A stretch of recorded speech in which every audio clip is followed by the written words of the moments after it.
ইকামতে দ্বীনের ক্ষেত্রে আল্লামা সাঈদ রাহমাতুল্লাহ আলাইহি থেকে শুরু করে সেই বুজুর্গরা যেই অবদান রেখে গিয়েছে, এই রকম অবদান এই মাঠে ময়দানের মাহফিল এবং তাফসির ছাড়া এটা সৃষ্টি করা আসলেই বেশ মুশকিল ব্যাপার ছিল বটে।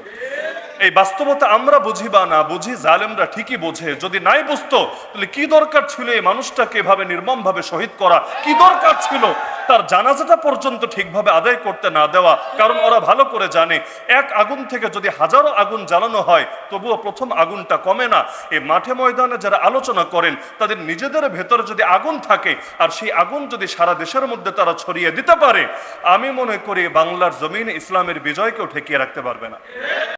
وسلام على عباده الذين اصطفى أما بعد فأعوذ بالله من الشيطان الرجيم بسم الله الرحمن الرحيم وأنزلنا إليك الذكر لتبين للناس ما نزل إليهم لعلهم يتفكرون وقال النبي صلى الله تعالى عليه وسلم إن من البيان لسحرا آمنت بالله صدق الله العلي العظيم وبلغنا رسوله النبي الكريم ঢাকা বিভাগীয় মুফাসসির সম্মেলনের সম্মানিত সভাপতি, প্রধান অতিথি ও আজকের এই আয়োজনের সম্মানিত নক্ষত্রতুল্য ব্যক্তিবর্গ, অতি অল্প সময়ে কয়েকটা বাস্তবতার দৃষ্টি আকর্ষণ করে আমি আমার আলোচনা ইতি টানবো ইনশাআল্লাহ। প্রথম বিষয় হলো, আল্লাহ রাসূল সাল্লাল্লাহু আলাইহি ওয়াসাল্লাম জানিয়েছিলেন ইন্না মিনাল বায়ানি লাসিহরা।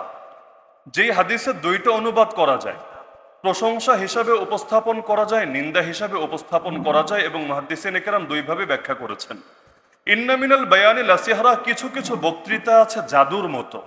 এই হাদিসটা সবচাইতে ভালো বুঝতে চাইলে তারিক বিন জিয়াদ রহমতুল্লাহ আলাইহির ঘটনা সামনে রাখলে বোঝা যায়।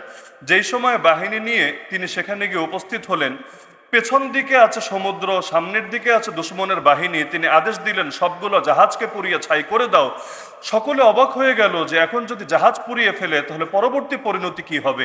সেই সময় তিনি যে একটা বক্তৃতা দিয়েছিলেন, একটা অনলবর্ষী ভাষণ তাদের সামনে তুলে ধরেছিলেন, আলহামদুলিল্লাহ পুরো চিত্রটাই পাল্টে দিয়েছিল। এবং সেই যুদ্ধ মুসলমানদের জন্যই সফলতা বয়ে এনেছিল, এবং ইউরোপের বুকে প্রথমবারের মতো স্পেনের বিজয়ের মাধ্যমে ইসলামের পতাকা সমুন্নত হয়েছিল।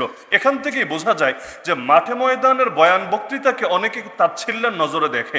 বিশেষ করে এখন কিছু শিক্ষিত শ্রেণী এমন বের হয়েছে যারা মনে করে এগুলো আবার কি, এগুলো দিয়ে কি ফায়দা হয়। এমনকি কেউ কেউ তো প্রকাশ্যে বলেই বেড়ায় এই ওয়াজ মাহফিল দিয়ে কিছু হয়, যা কিছু হয় সব তো শুধু সভা সেমিনার অথবা ইনডোর প্রোগ্রামের দ্বারাই হয়। অথচ বাস্তবতা এই বাংলাদেশের মধ্যে হাজার না বরং লক্ষ লক্ষ মানুষ দ্বীনের পথে এসেছে এই কোরআনের মাহফিলগুলোর মাধ্যমে। শুধু তাই না, ইকামতে দ্বীনের ক্ষেত্রে আল্লামা সাঈদ রাহমাতুল্লাহ আলাইহি থেকে শুরু করে সেই বুজুর্গরা যেই অবদান রেখে গিয়েছে, এই রকম অবদান এই মাঠে ময়দানের মাহফিল এবং তাফসির ছাড়া এটা সৃষ্টি করা আসলেই বেশ মুশকিল ব্যাপার ছিল বটে।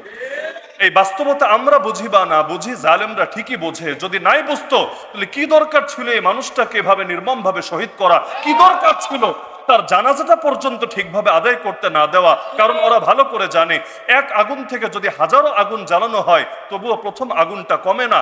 এই মাঠে ময়দানে যারা আলোচনা করেন তাদের নিজেদের ভেতরে যদি আগুন থাকে আর সেই আগুন যদি সারা দেশের মধ্যে তারা ছড়িয়ে দিতে পারে, আমি মনে করি বাংলার জমিনে ইসলামের বিজয়কেও ঠেকিয়ে রাখতে পারবে না। যতগুলো আন্দোলন বাংলাদেশে হয়েছে, মনে করেন রংপুরে আবু সাঈদ নিজের বুকটা পেতে দিল পুলিশের গুলির সামনে। আমাকে বলেন, তার ভেতরে যদি শাহাদাতের তামান্না না থাকে, তার ভেতরে যদি জিহাদের জজবা, অন্যায়ের বিরুদ্ধে লড়াইয়ের জজবা না থাকে, তার বিরুদ্ধে যদি আখিরাতে ভালো কিছু প্রতিদান পাওয়ার স্বপ্ন না থাকে, কিসের জন্য নিজের বুক সে জালেমের গুলির সামনে পেতে দিবে?